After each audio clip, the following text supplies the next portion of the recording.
It's time. It's time to stop being accountable.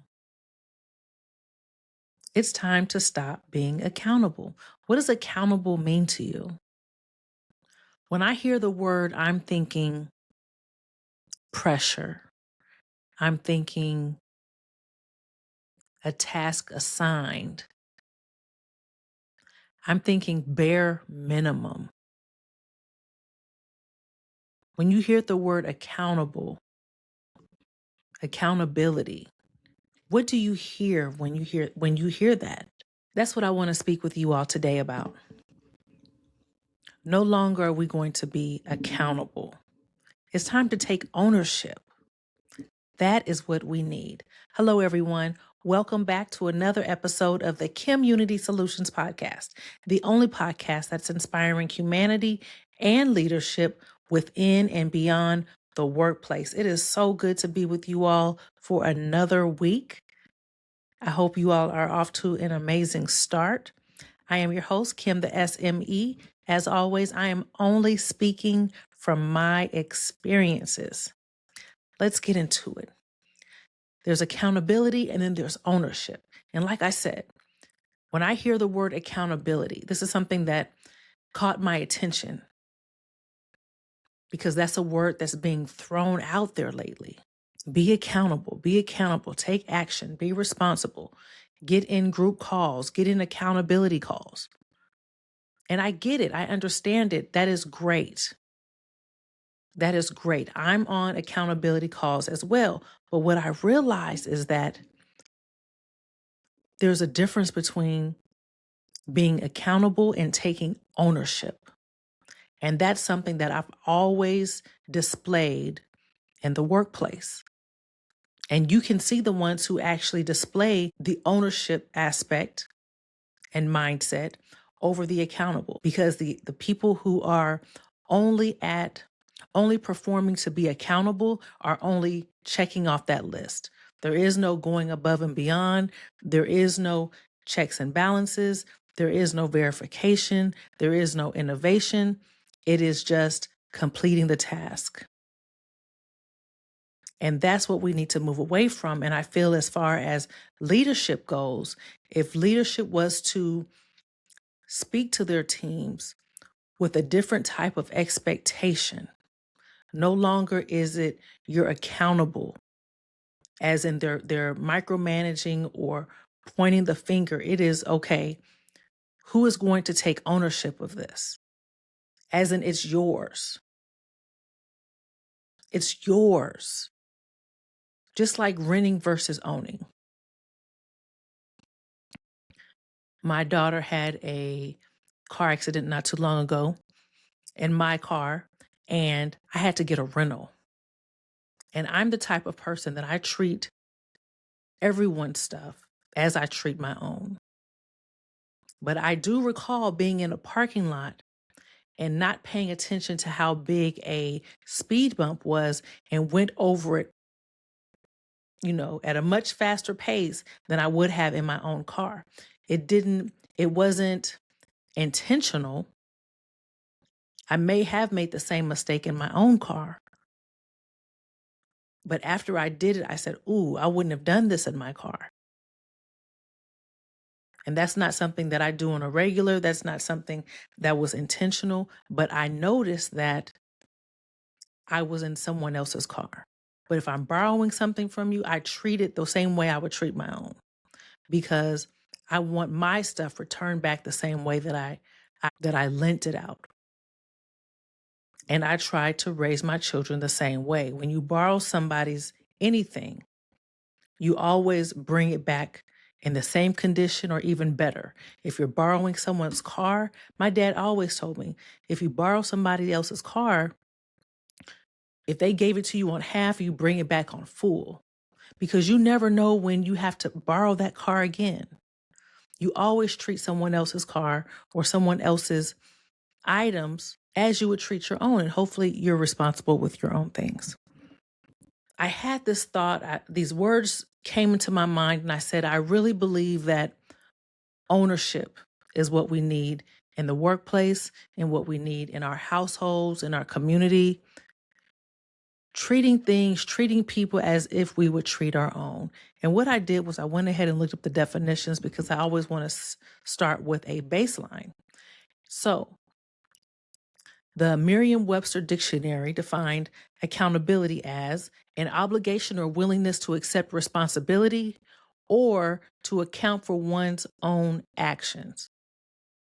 And that word obligated is an obligation or a willingness. This is something that there's pressure on that. The pressure is external, it's coming from someone else.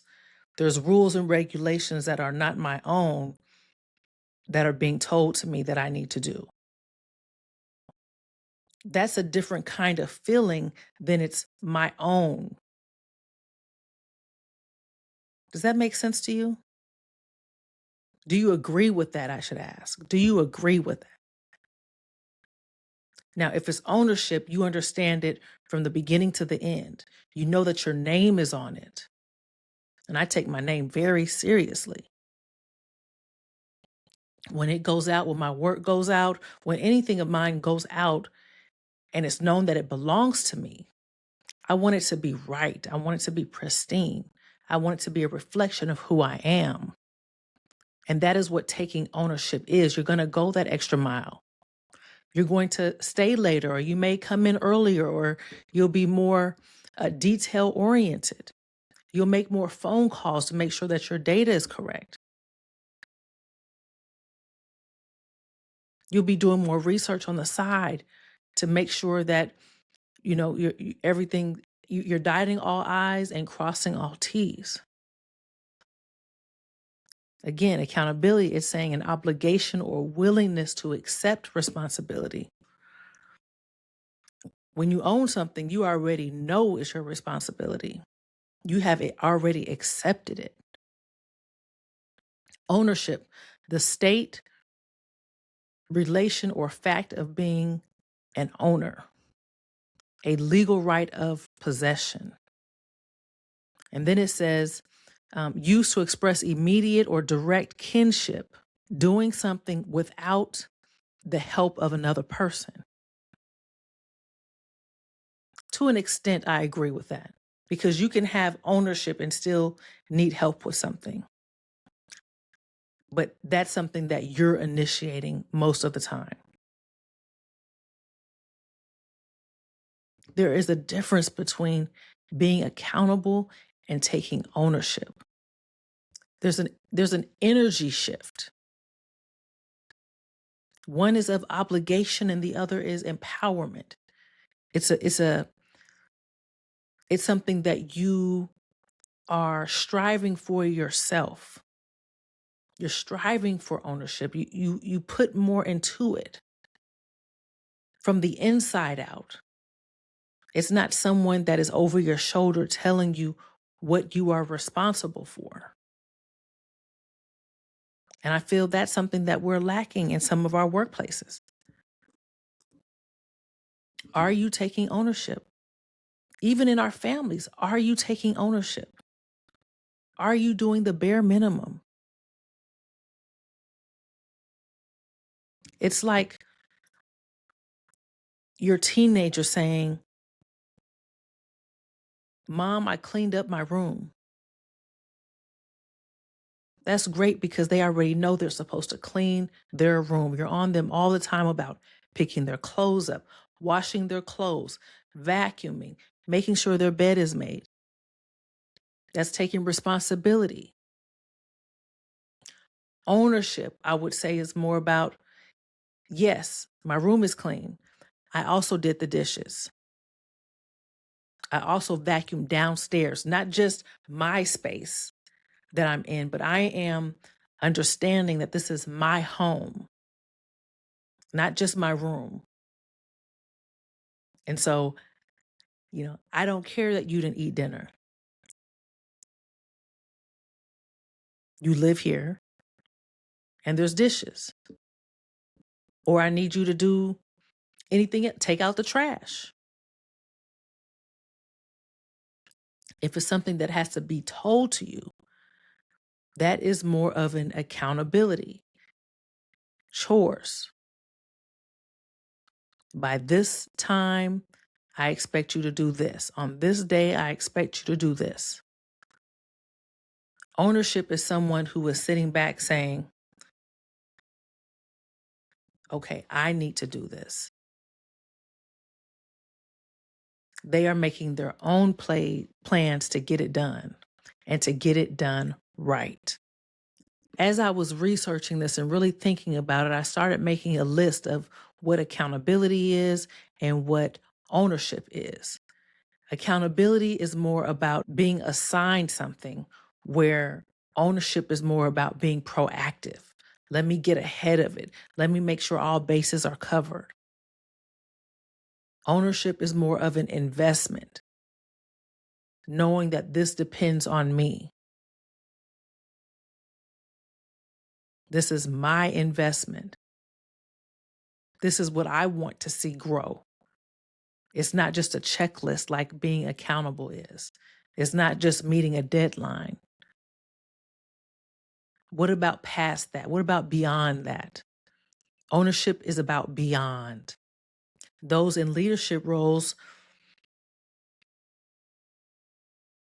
if you approached your team in a different way, sometimes we have to change our approach.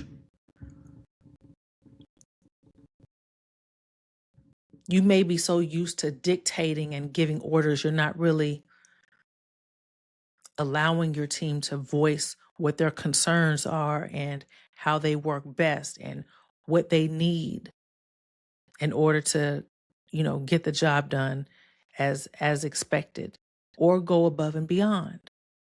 When you start allowing that feedback and having true conversations and communication, a two-way communication, when you start getting a 360 loop, when you start allowing for feedback and getting understanding from your team, and you are allowing them to be innovative, when you're allowing them to be open and to be honest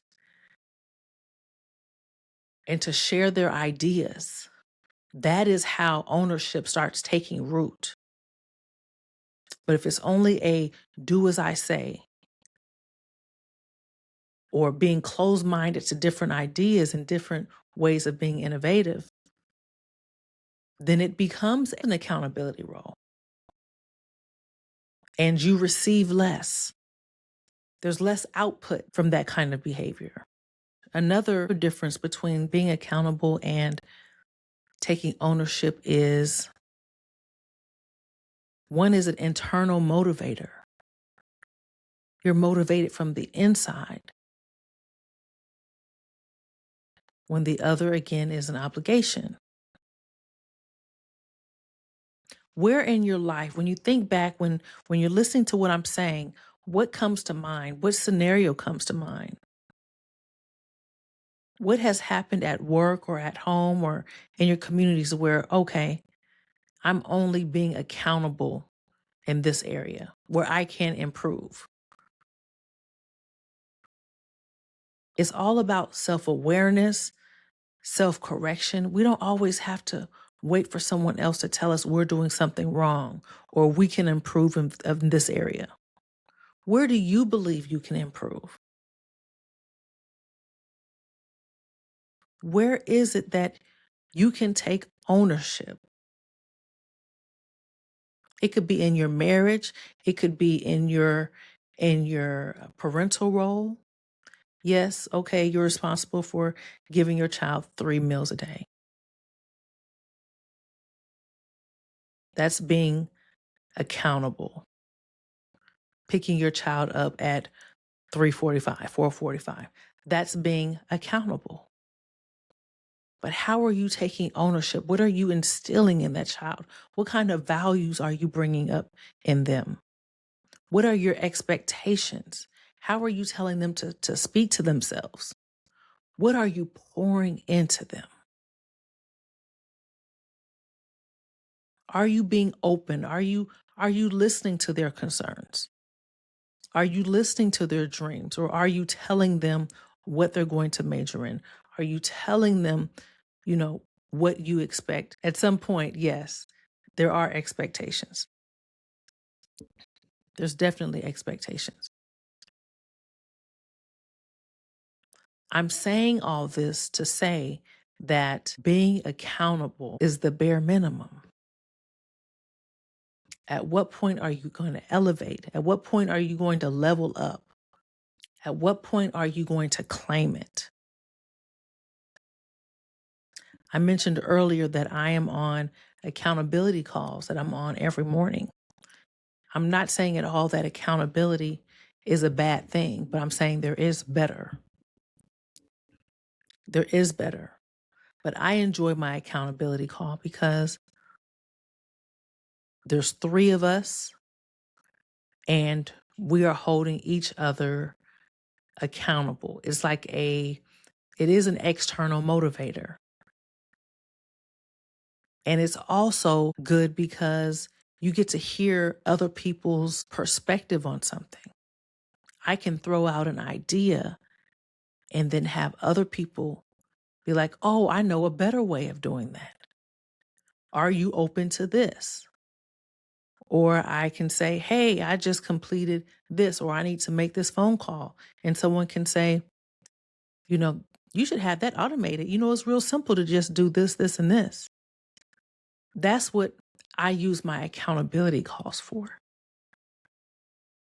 It's insufficient for us to be dependent on external motivation. We can't depend on someone else to pour in us for us to get done what we want to get done. What if they don't feel like pushing you? What if they're struggling pushing themselves? They have other things on their plate to do. But it is a great thing to have a meeting of the minds to say, okay, I did this. I said I was going to do X, Y, and Z, and I completed it. That's the bare minimum. Taking ownership of the good and the bad, that is the goal. Making sure that all inputs have been received, making sure that all steps are being taken and completed in order to make that optimal goal. There is a difference between being accountable and taking ownership. And I want everyone who is listening to the sound of my voice to truly think about what in your lives can you take to that next level? What is it that you already take ownership of? And how is that going for you? What can you bring up to that level? No one is perfect. There's always room for improvement. And I want you to start thinking about how can you get to that next level? What area are you slacking in? What area are you not slacking in? You're meeting the goal, the quota, but how can you elevate it to where you're not being told what to do? Or having to be asked if you can stay late to do it? Or has it been done yet? Even if you have a manager who acts or who has the expectations of accountability, you can train them into understanding that you're not them. You take ownership. And I'm just now realizing that that was the difference between me and some of my coworkers when I was in the workplace that I'm thinking of right now. I couldn't figure out what the difference was. But I'm always looking at how I do things, why I do things. I'm very self-aware, but I didn't have the verbiage for it. But yes, I took ownership. I wanted to understand where processes were broken. I wanted to understand why certain challenges kept coming up every single month. Why is that? Let me dig to get to the root of that. How can this be prevented? See, that's what taking ownership is. It's not just about rectifying something at that moment. It's about, okay, why did this even occur? What steps can be taken so that it's prevented for the future? Is there a way to improve this overall? How can I help another department or my team with this project? How can I improve this project so much that it takes less time to do so I can focus on other tasks? That is what ownership is. Accountability is about being pushed to do something. Ownership is about being driven to do something. Let's stop being accountable and let's start taking ownership. I hope you have enjoyed this episode. I am your host, Kim the SME. As always, I am only speaking from my experiences. I hope you take something from this. I hope you think about it. I hope you apply it to your life, your job, your family, and continue to elevate. You all be blessed. Until next time, you have been listening to the KimUnity Solutions podcast. Bye-bye.